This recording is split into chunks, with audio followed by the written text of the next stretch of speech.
Yep, sweet. So today I'll be moderating this panel and kind of getting some awesome answers and responses from our panelists. And towards the end, we'll also have some Q&A. So feel free to just like shoot through your question in the Zoom chat and we'll get back to it.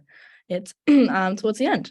But to start off with kind of a fun question, I'd love to hear Laura and Vidit, Stefan, your kind of interpretation of like, what is the creator economy and who are the players and creators that you think are like really key to this space as a bit of context building? So we're starting with a small question. Yeah.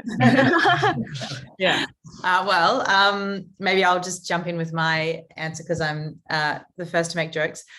For me, the creator economy is this kind of the advent of a whole new bunch of technologies that are actually allowing us to leverage our expression, our creative expression in ways that can actually become more, not more profitable, but more visible and perhaps more reliable as a main source of income or a kind of primary source of income. I think for so long, our creative pursuits have been secondary to our jobs.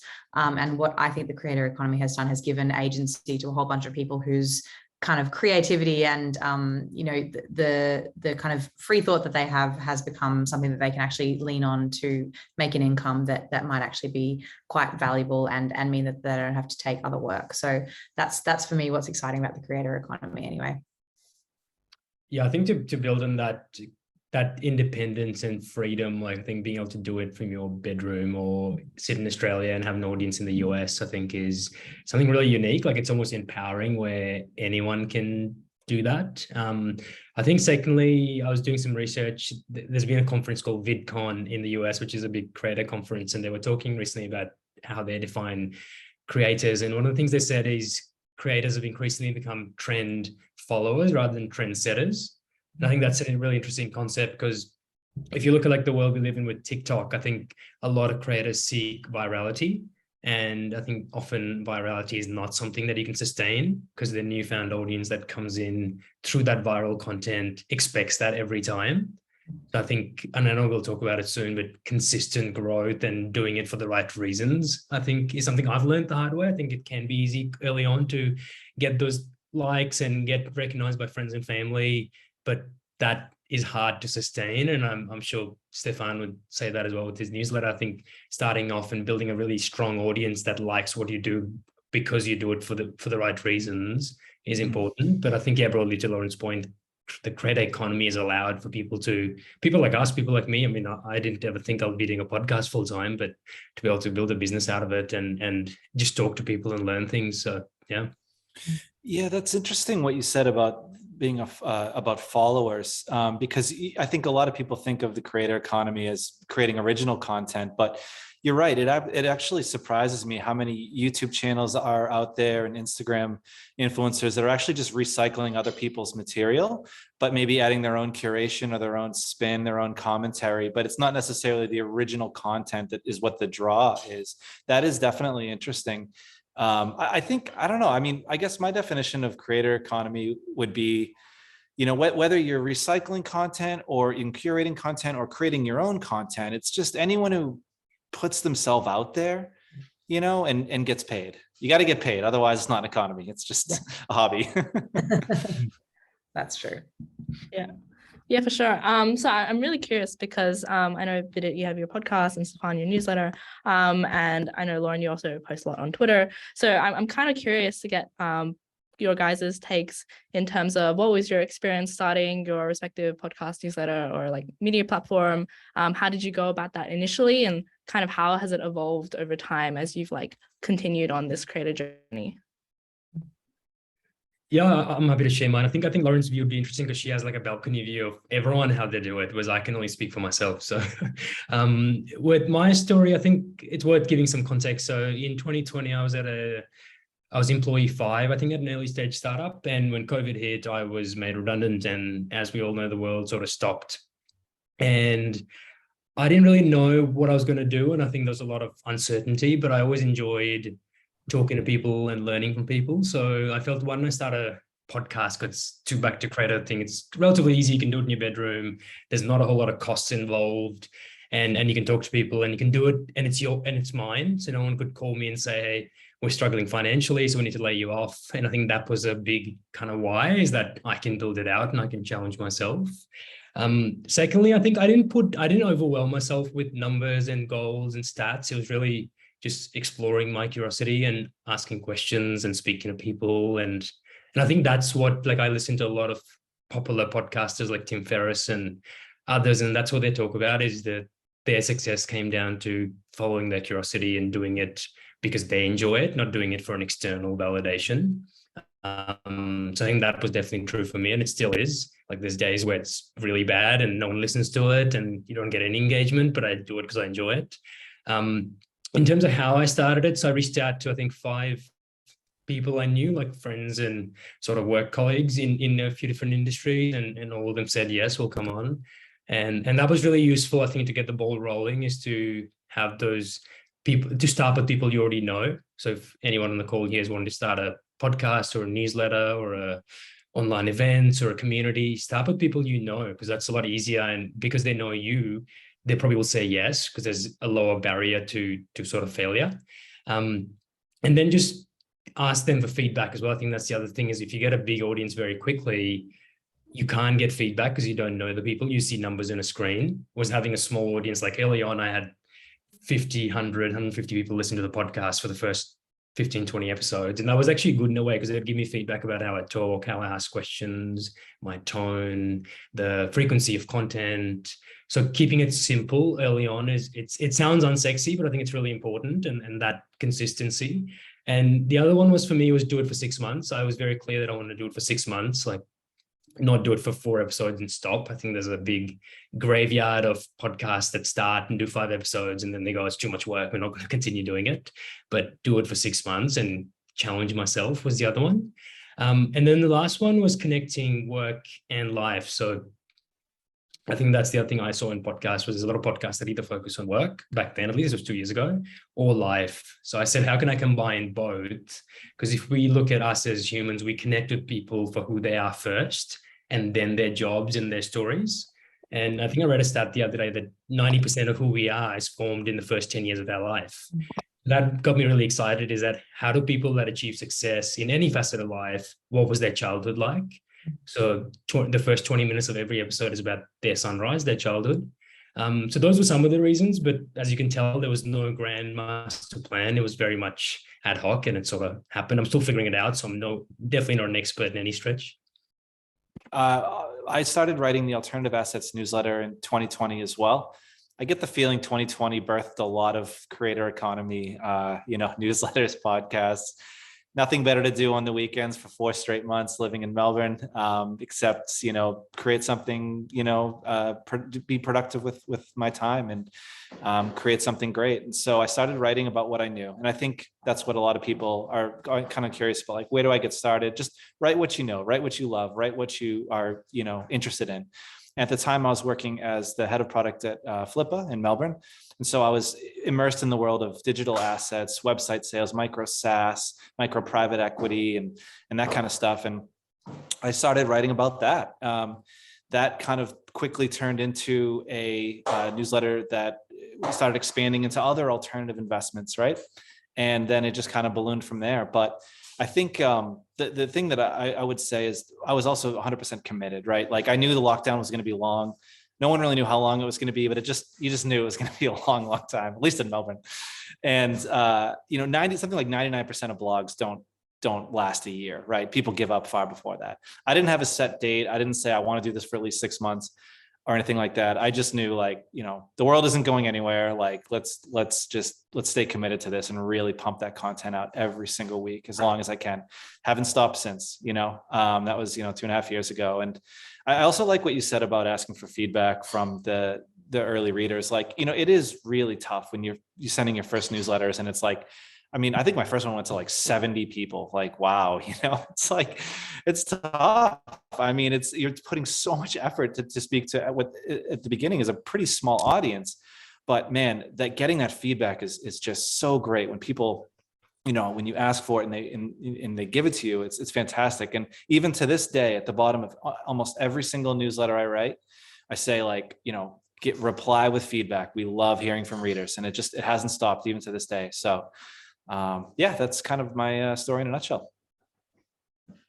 Awesome. I was just thinking when Vidit was talking, the graveyard of half-started podcasts must be right next to the graveyard of 3-episode Substacks as well. There's just like a whole pile of passion projects laid to waste. I'm going to wind the clock back a little bit on, I guess, the history of content on the web as well, not because I'm an expert in it, but just because to me this is like a second chapter in a way. Web 2 was always known, or became known as the read write web, which was the big shift between the web 1 that we all know, where you could interact with websites but you couldn't necessarily create them because those tools to build your own websites or to create content on websites wasn't as developed then. And the big shift with Web 2 was obviously the social era became about us producing content ourselves in the kind of micro formats that ultimately became things like Facebook statuses and Twitter updates as well. But there was a host of publishing tools that came through that time as well, including WordPress. But it makes me think of Tumblr specifically, because I think that was the real first forum for people's self-expression to go nuts on the web in a really different way, which possibly could have evolved to become what we know as the creator economy, but also was much more widespread and less structured than some of the tools that we use today. But I did have a Tumblr back in the day, which I would kind of just put my thoughts into the ether and just not get much back, but that's what you did on Tumblr. Unfortunately, it still exists, and my colleagues found it one day and I was highly embarrassed. But anyway, this is the problem with your fingerprints on the internet. It's under my maiden name, so it's a little harder to find at least. Steph, I saw you Googling. I was doing the same. I was like, where is it? It's funny. It's actually in the footer of my signature of my personal email account. So I really need to attend to that as well. Anyway, we digress. But in 2020, surprise, surprise, it really felt like there was a shift in the importance of these kinds of tools, and the fact that, as we've talked about, you could build a much more significant following. You could sort of own and understand your following, that you could rise above the pack in a particular way, or create a particular niche for yourself, specifically through tools like Substack. So unoriginally, in April 2020, I started my own Substack as well. I did have something better to do, which was raise my 2-month-old baby, but that was the kind of thing that I needed as the creative outlet for everything else that was going on in my head in the middle of this pandemic, with 2 young kids at home and everything, the world being in chaos. And so I saw Substack for the first time.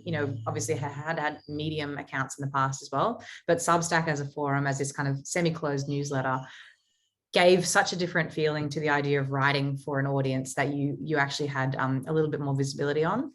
And so my Substack, the liminal space, similar to Vidit's kind of theory on the podcast side of things, was tech, the economy, and the human condition, because what is any of those things without all of them all at once? So I really lent into that and found this way to express myself and all the things that I was thinking about at the intersection of those pieces.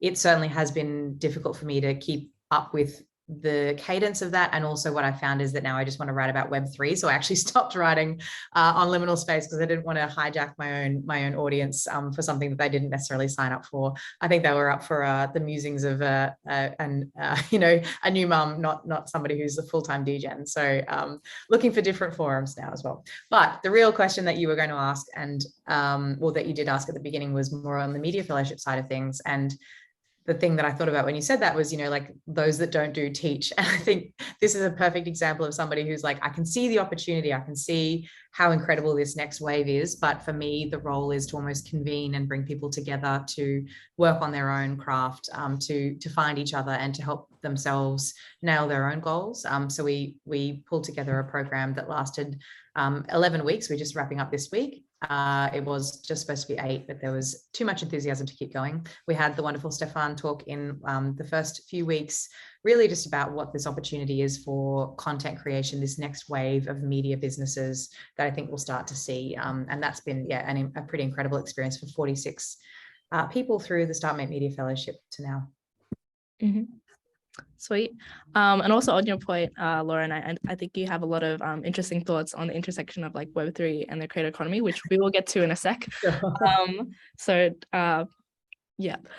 In terms I of just like, on that question, Hannah, it'd be cool to, I think the audience might benefit from your thoughts as well, because you also are in the media space. What do you think? Yeah, for sure. So for context, I also started a newsletter, and I also help called Next Chapter, and I also help run another newsletter with Justin Khan called The Quest Media.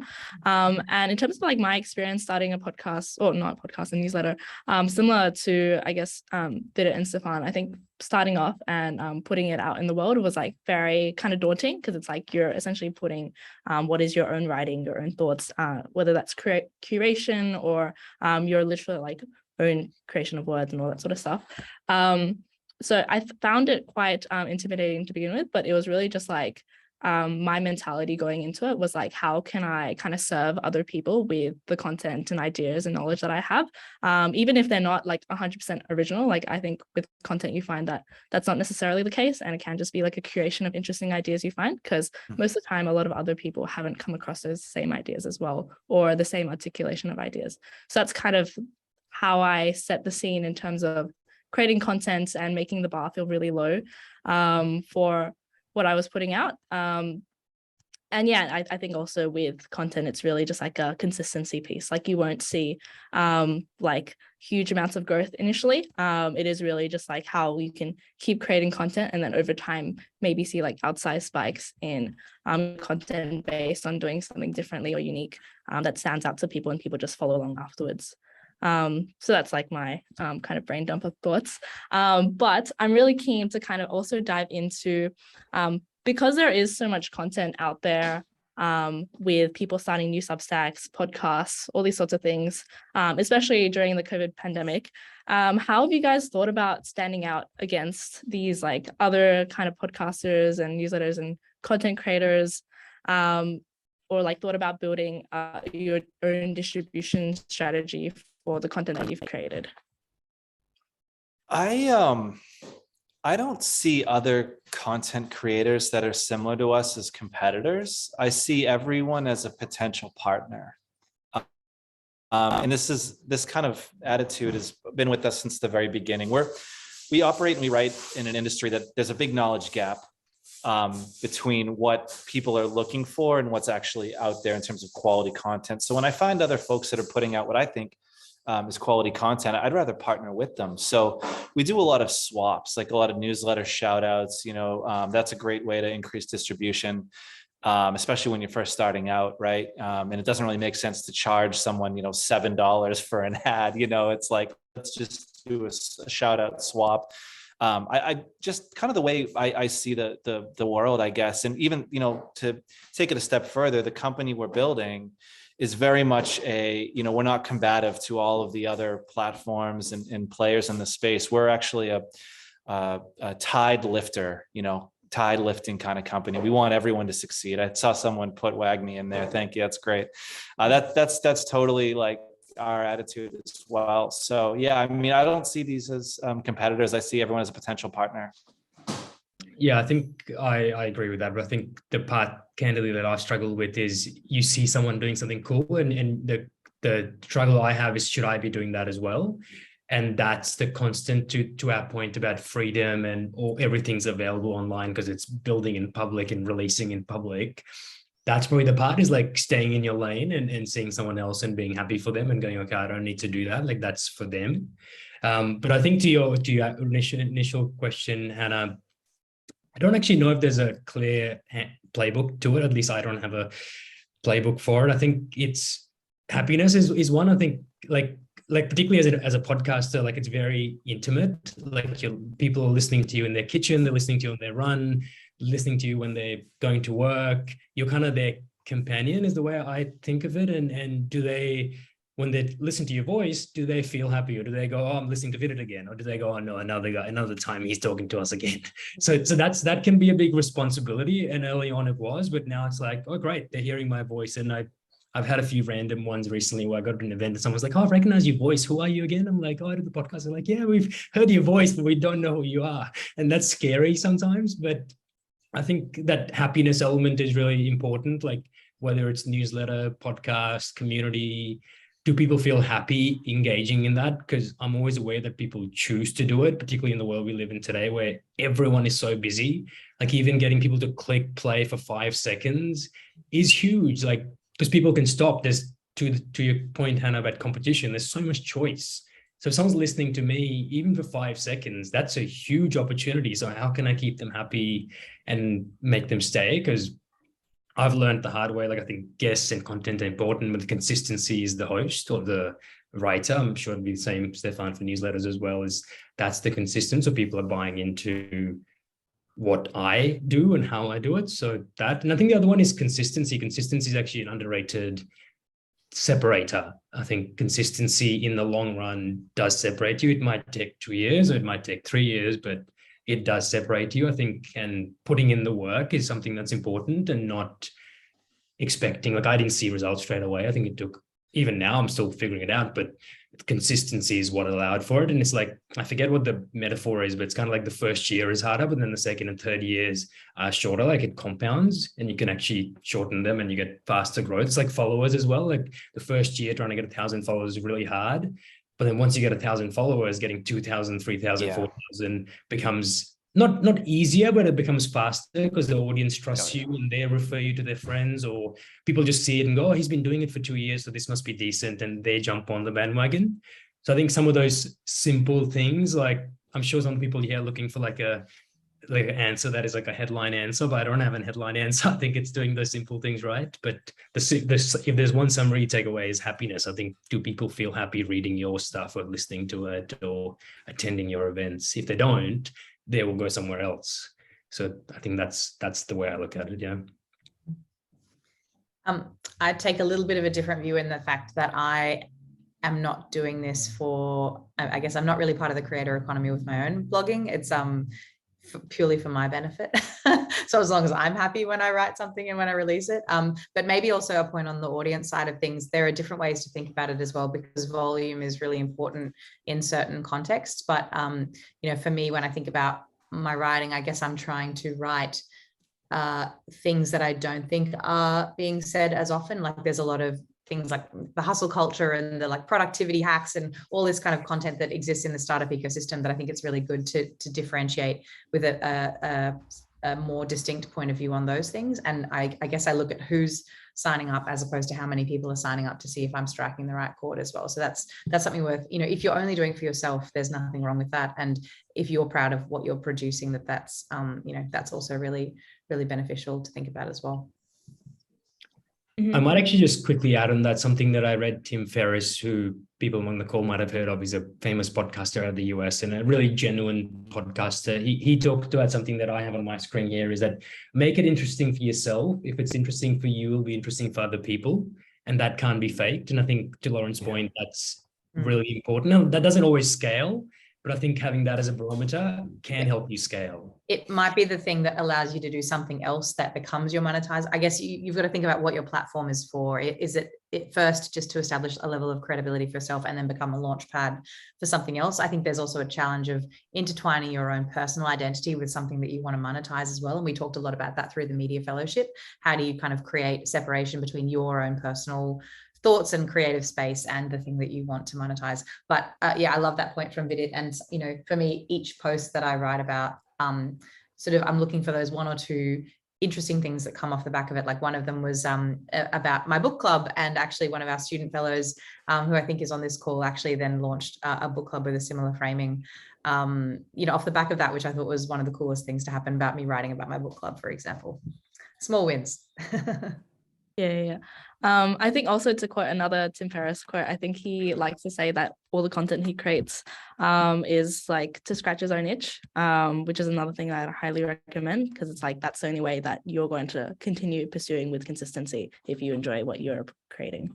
Also, the best way to start to think about what you're talking about as well, like write something that is always easier in whatever context. Mm-hmm. Yeah, 100%. So kind of diving into more of the crypto and like Web3 space, I think, Lauren, you might find this question interesting. I really like to understand, because we're seeing like a kind of proliferation of like NFTs to like support artists, and also like decentralized media. where people are kind of pushing away from like that whole centralized media approach, like producers, all that sort of stuff. So I'd really love for you, Lauren, to kind of paint the picture of like where Web3 and like the creator economy intersect, like what different areas kind of interest you the most. Yeah, I'm sure the audience would be interested to hear. Yeah, awesome. So I guess, Web3, which I'm sure doesn't need an explanation itself, but it's this, the blockchain technology enabling a whole bunch of other creative read, write, own. As I mentioned before, kind of Web2 was read, write. Now we're in this read, write, own space. So it's this ownership piece that I think is the most interesting thing for the creator economy specifically, where we can fractionalize and own or sell or buy, trade, I guess, digital assets. And predominantly they have been art assets over the last year or two, with things like NFTs, mostly being visual art, generative art, art that has been produced in the real world and digitized. But what we are now starting to see is these other creative expressions like music and actual writing itself becoming part of this whole experience as well. So it's happening slowly, but you see publishing platforms like Mirror really paving the way for articles themselves to become collectible. So really great writing, or just any kind of writing, but as a way to, a new form of subscription would be around collecting the articles that somebody's writing, as opposed to, paying a subscription fee month on month. You almost buy into the specific piece that you love. And perhaps there's, we talk a lot about in Web3, the idea of utility. So how do you bake into this idea of collecting a piece of writing some other level of utility that makes it worthwhile to hold in the first place, but also worthwhile to hold over the long term, or maybe worthwhile to trade and exchange somewhere down the line as well. These are the things that are less tested in this space, but a DAO that I'm involved with, Cabin, recently participated in Mirror's launch of NFT articles. So they had a bunch of collectible articles for sale through that process, which is a really cool experiment to see play out. So super early days. Really excited to see how this plays out. It will likely not be a linear kind of success story. There'll be, things that work, things that don't. We'll have to unpick it a lot. But the most valuable thing that it seems to enable is people to really own that distribution channel even further by having, the direct exchange from a commercial perspective of their audience, but not in a way that feels tied to subscription or advertising or some of the models that we use today. 100%. Creator Cabins looks awesome. Oh man. Yeah, it's fantastic. Yeah, just to echo Lauren's point real quick, I think like of all the, Web3 is so, there's so many different things going on. It's definitely complex in many ways, but I think the way I explained it to grandma, so to speak, is it's the best system that humans have ever come up with to reward early fans. Like if you think about like, when you were, back in high school and you liked a band before everyone else, right? What did you do? You joined the fan club, and that gave you some access, right? And that's, maybe you got to see them backstage when they were, playing at a local church or something like that. But as that band gets bigger, like that access is worth a lot more. That's what I think Web3 enables, is now it's like all of a sudden, like you can buy that band's token, you can buy access that costs you $10, let's say. But if that band stops playing the churches and over the next 5 years fills out, Madison Square Garden, and people will pay $1 million for that access, right? And like, as the early fan, you can get rewarded for that. And it's that metaphor extends all the way through to writing, to artwork, to music. So that's, I think, the biggest promise of Web3. And it's the one I'm the most excited about. I think one thing that I've been thinking about, kind of application of Web3, if you just use podcast example, I think is the platforms that podcasts are on, because it's still a very centralized space with Spotify and Apple controlling, I think, 80% of the market share, and you can't go direct to consumer. Like there's nowhere at the moment, direct to listener rather, there's nowhere at the moment to take your file and you can release it through YouTube or something, but then it's not the podcast experience that you get it in the app. And I think that's been one that we've seen it in newsletters. It's sort of been disrupted a bit, where you can control your audience, and you, like Substack, for example, where you can see who the subscribers are, you can see their emails, you have a direct line to them. podcasting, as far as I'm aware, that still hasn't come. And I'm actually surprised in a way that there hasn't been more disruption in terms of platforms in podcasting. I don't know exactly what role Web3 can play in that, but I think it's ripe for disruption. Like it's probably because of the model. I think trying to scale a podcast platform is really hard. Like you look at Spotify, they're still not generating a profit out of their podcast platform, even though their revenues have increased exponentially over the years and their kind of daily active users have gone up. But that's one that I'm curious about it's probably an open-ended question is, can Web3 positively impact the world of podcasting? I don't quite know. I don't know enough about it. Lauren, maybe you've got some perspective, but I think that's interesting. Yeah, look, I think that all of these, like the music space, is probably where we will see the podcasting and article space come together. It's all the same technology at the end of the day. It's really just about the communities that form to exchange and trade. But I couldn't see it happening any differently. I think even in Mirror, there's probably functionality for that, but you'd probably be a pioneer. Yeah, sweet. I think another point that I kind of want us to touch on in terms of like the intersection of Web3 and creator economy, also get you guys' thoughts on, is just like the role of community. So I think with Web3, you kind of get like to own your community more, or like you get to like have a closer connection to them rather than there's like a middleman of some sort of distributing social network in between you guys. So I'm curious to understand, like, because I know, Lauren, you're building the Media Fellowship, Fidit, you have podcasts, and Stefan also with your newsletter. How have you guys thought about building community, like, while starting these like media platforms? There's definitely a difference between an audience and a community, but it's a pretty blurred, fuzzy line, I think.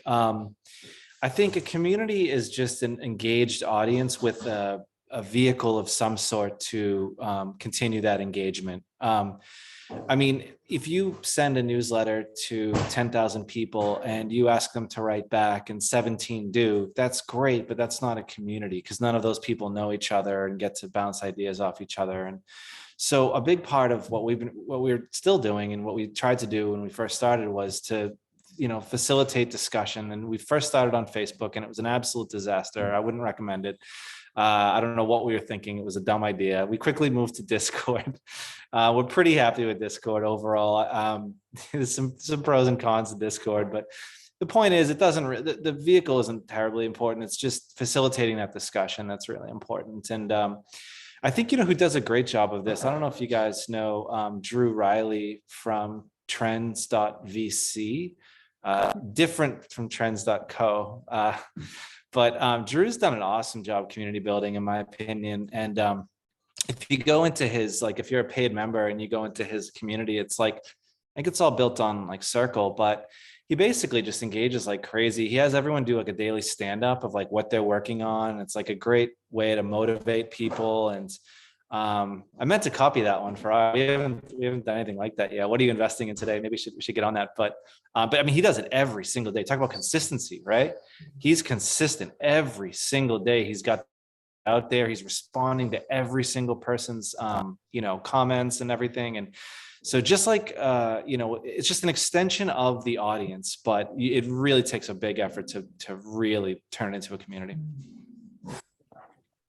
Yeah, that's really interesting. I was actually just making a note of that to have a look after this event. I think for me, so community, I think to use Stefan's definition, and that's a really good way of separating it, has not been something we've done at a big scale. And the reasons being, I think, effort versus reward. Again, back to what I said earlier, like not doing bits of everything because everyone else is doing it. And I still don't quite know what the benefit of the community. I think Stefan raises a good point there. Like there needs to be a benefit. Again, back to that happiness example, like happiness is broad, but like do people go out of that, join the community and get something out of it? I think something that we've done is partner with existing communities. So the likes of Textbook Ventures, Early Work, StartMate, and a few others, and universities as well, and do sort of partnered events like this one tonight, or can we help them source content, or can we help them source speakers from our podcast? I think that's been another one where we don't need to be front and center, but can we use our network or the people that have been on the show or some of the listeners, and can they be utilized in another way within another community? So that's been one, and that's not been for any monetary benefit. It's just been partnership for the sake of partnership and helping each other.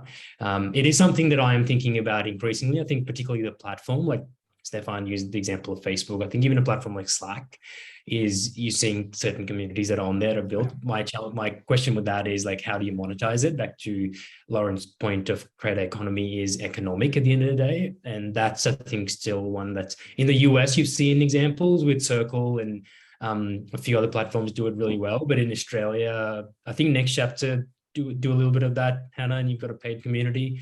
But that's still not as like at scale in Australia from as far as I'm aware. So, but I think for me, the question always goes back 2 years. If I'm going to put in that effort, do I have a community of 20 people? Is that really beneficial? That I'd rather focus on my content and events and newsletter and stick to that, or also build a community just because everyone else is doing it. So at the moment, the decision we've made is not to build an official community. I guess the listeners and the audience is a community of them, of their own, but it's not a targeted community where you join a club or a group and access content. That might change. We'll see where we go. So I've been working in community strategy for more than a decade, and I think there's lots of different ways to think about the value of community, but that's almost like the first question you have to ask. For what reason do we need a community, and then how do we kind of leverage and tap into them? And I think the other part of that that's really important to distinguish from, say, a general audience is like, is the community talking to each other, and do they derive value from that as well? So those are the kind of fundamentals of maybe a community's reason for existence. With the media fellowship, certainly community was a large part of the driver of doing this. We felt like if we could create an experience for people who all shared similar passions and interests, because we sort of confined it to a startup-esque container for the content creators that we involved in the program. So if we could pull them together and enable them to create really liquid relationships with each other and provide that level of experience, the value to StartMate for having kind of curated and stimulated that community and ideally, helping to continue it to stay alive, is that we can actually leverage this pool of, not wholly connected to StartMate, but within this broader ecosystem, that they might write content that is relevant to our audience that we can then republish on startmate.com. They might want to have interviews with a range of up and coming founders that we can connect them into from the StartMate alumni network. So there's a whole bunch of different touch points that made our kind of drive for building the media fellowship community really clear from a business perspective. So it's that kind of the strategic value of the community that we focus on first and foremost, and then enabling that kind of community to be healthy in its own right through the media fellowship programming. So those are some interesting dimensions to consider when thinking about the relevance of community, because it's not always relevant and it is always a big undertaking. So it's not something to do lightly. Yeah. To kind of follow on there, because I noticed that like throughout that we kind of mentioned a few different like communities and like different newsletters and all that sort of stuff just then. So I'd love for each of you guys to just go around and tell us your favorite online communities, programs, newsletters, resources. Oh, I might. There's a few. It's hard to categorize favorite, because I feel like, and that's the challenge of being a creator myself, is I dabble in like different ones and like always like observe and watch. I think in the US, like something like the Knowledge Project with Shane Parrish is a really good one. Like I really like that. And I think that's kind of a lot of teams with that, and what we do with Curiosity Center are sort of similar. They obviously do it at a much larger scale, and they've been doing it for much longer, and they've got some really, really good content. But that's one that I really like in terms of how they do it. And to like, I think Stefan's point earlier, they've really focused on what their value add is, but community is sort of one piece in their puzzle. Like they send out a newsletter every week, they do a podcast, they do community, they do events. I think they just recently launched a couple of programs on mental models and different sort of aspects that are very niche, because when you listen to those, you go, that's not kind of like hot and sexy, but they found their own niche and they excel at that. And that to me is really exciting. And then other ones that I actually like is like, they're not community for the community sake. They're kind of writers who become community organizers, like James Clear or even Tim Ferriss. I think their communities again are like, they've come from like the readers of their books initially. Like if you think of the funnel, the top of the funnel was their books, like both for Tim Ferriss and for James Clear, it was their book that they sold, they became bestsellers, was where the community started. And they've taken that community from book readership into podcast, into a paid community, into events. And that I think is really cool, because they've done it like focused on one thing, being very good at it, and then gone to the next thing and not try to do the whole thing at once. Those are some examples. Another one is Owls. I think Owls is a really good one as well. So mine. It's a great one. If any of you don't follow Owls, follow that. I think the other one is probably StartMate. I think StartMate's a great community. Like I'm part of the community through First Believers. I'm about to do the student fellowship coaching thing. I think that's a great community. Like, and the community sort of flywheel. Like you don't just do one thing. You like I was on the First Believers program, but then I helped with the applications for the accelerator. I did the interviews for that, did some of the process of that. But even though that wasn't part of the program I was in, that was the kind of bonus that was available. So that whole flywheel is really cool.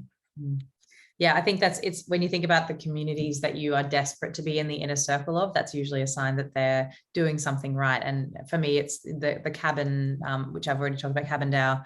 I've done a lot of kind of work, put a lot of effort into making sure that I'm part of that kind of gated community to be kind of helping them achieve the vision that they have. And it's purely kind of community driven incentives. But I'm really inspired by what they're doing. And maybe the NFT project that also fits with that for me is Crypto Coven. So if you follow me on Twitter, you'll notice I'm a witch, not a real live person. I get people very confused at events these days when they realize that that's who I am. I've forgotten that I'm not a profile pic anymore. I'm just a cartoon. Yeah, no, I love that.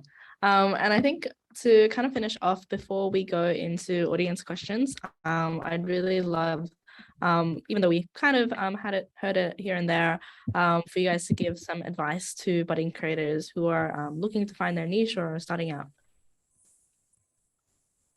I would say don't overthink it. Just start now. That's it. It's so simple and it's so true. I mean, like, just get going. Don't worry about choosing a platform or, is anyone going to read it? Or just, I think it's been said on the call, like, write what you love, write what you know. Other people will follow. It will take time. Be consistent.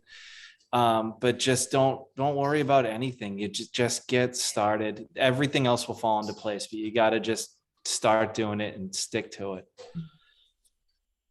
Yeah, I'd say three things, I said them before, and again, this is just my thoughts, so please disagree if any of the panelists don't agree with this, is do it for 6 months. I think 6 months is a good barometer. And that's the reason why, like, you think of most jobs, the probation period is 6 months. So think of it like a job, like you've got a 6-month probation period for yourself. And if you don't get somewhere, you can stop it after 6 months, but you can challenge yourself. You can fire yourself.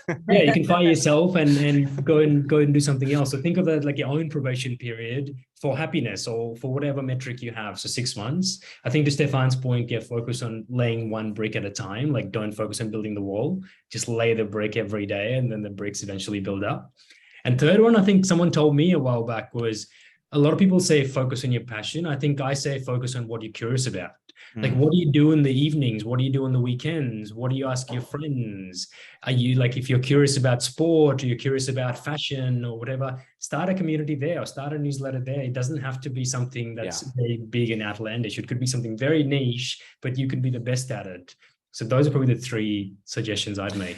I totally agree. And I'm going to reverse one thing I said about write what you know. That's important, but I think even more important to your point is write what you're curious about, right?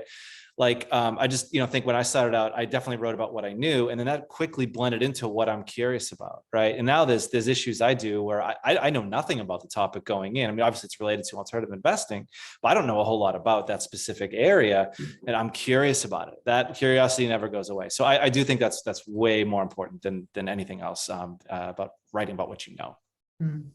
And I think because I think the reality is that you will always be embarrassed by whatever it is you put out first. And when you think about where you are in your careers, you know, you're going to have multiple platforms, multiple styles of writing or creating, multiple different ways of thinking about what you're trying to achieve. So I'm more embarrassed by the things that I never actually put out there than the things that exist online somewhere.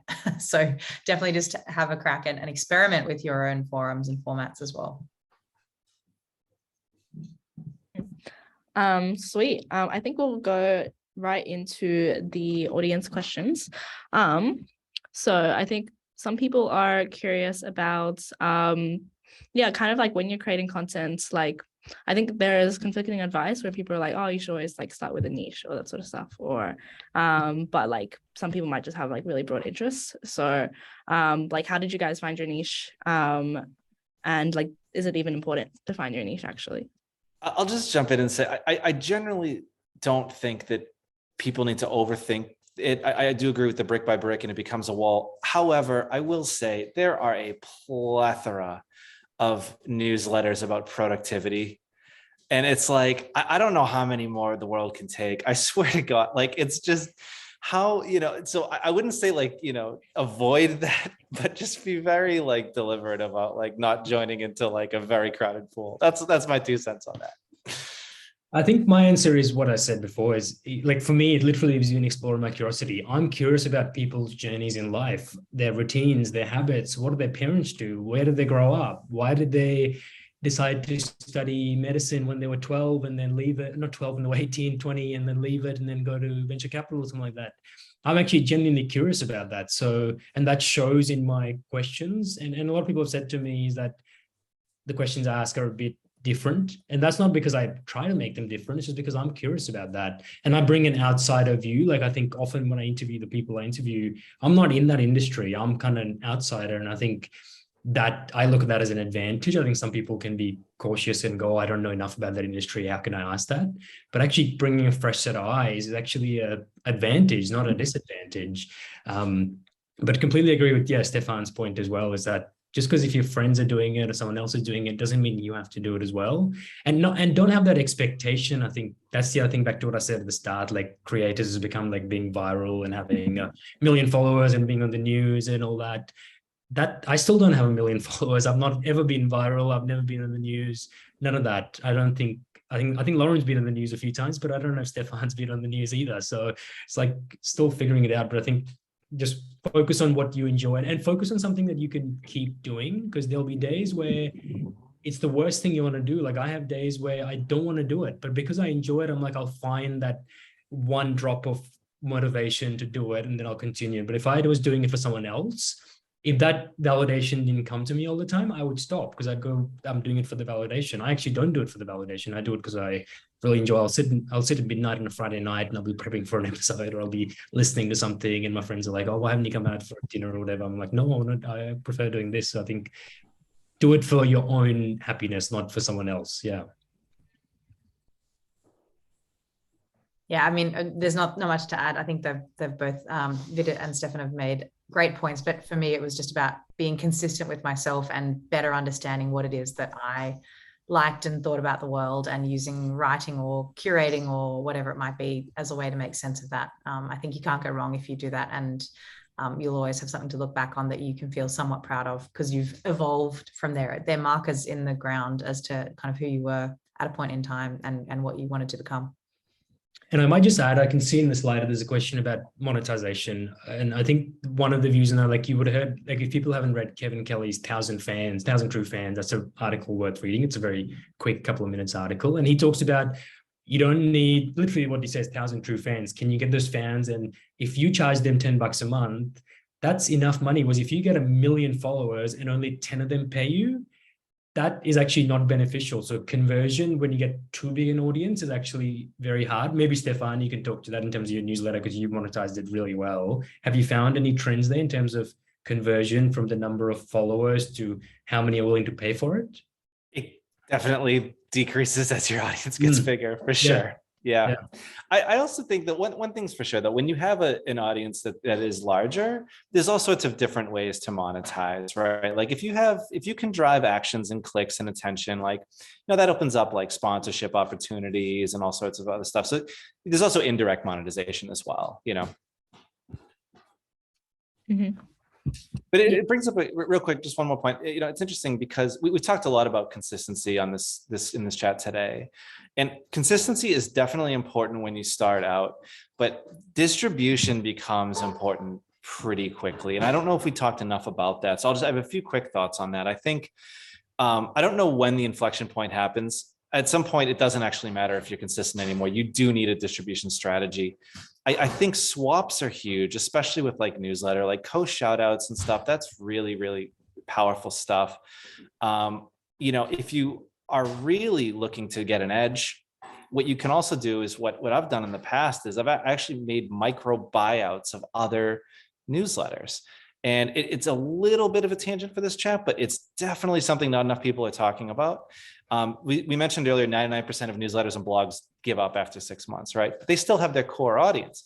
And if you're keeping on going, it's not unreasonable for you to approach the writer of that defunct blog, right? And just say, look, I'd love to pick up where you left off. Like, would you be willing to make a deal, right?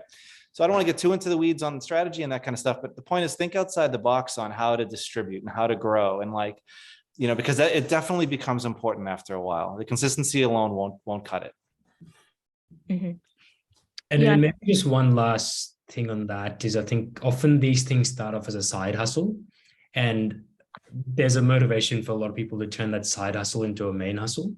But to build a side hustle, you actually need to focus on your main hustle in that time. Like, it's a tongue twister, but if you're like I started off, I was in a job and I was doing a podcast on the side for about 1.5 years. If you focus too much on the side hustle and it doesn't work out and you lose your main hustle because you focused on your side hustle, I think like there's a couple of university students, a few questions in the Slido saying that if I'm a university student, I don't have time, should I do this? My answer is no, you shouldn't do it just because someone else is doing it. Like, it's not something that you have to do on your resume, like have a side hustle. Like, I think that's something else that really bugs me sometimes is everyone goes, oh, I don't have a side hustle. What should I be doing on the side? It's like, no, like our parents had a main hustle all their life and they built a great life. They didn't have a side hustle. The side hustle was kids and family and all that. But in today's generation, it's like, we all want to have a side hustle. And it's like, sometimes you don't need a side hustle, just have a main hustle. I heard something the other day. It was like that no one has hobbies anymore. Everyone has a side hustle, right? It's like there's nothing that people do in their spare time that isn't expected to produce income. And like, why is that? Why can't you just go fly a kite or like, like it's true. I mean, you're absolutely right. Did you even read a book if you didn't write a blog about what you got out of the book and then distribute it to your 100? Yeah, I'm off it. Yeah.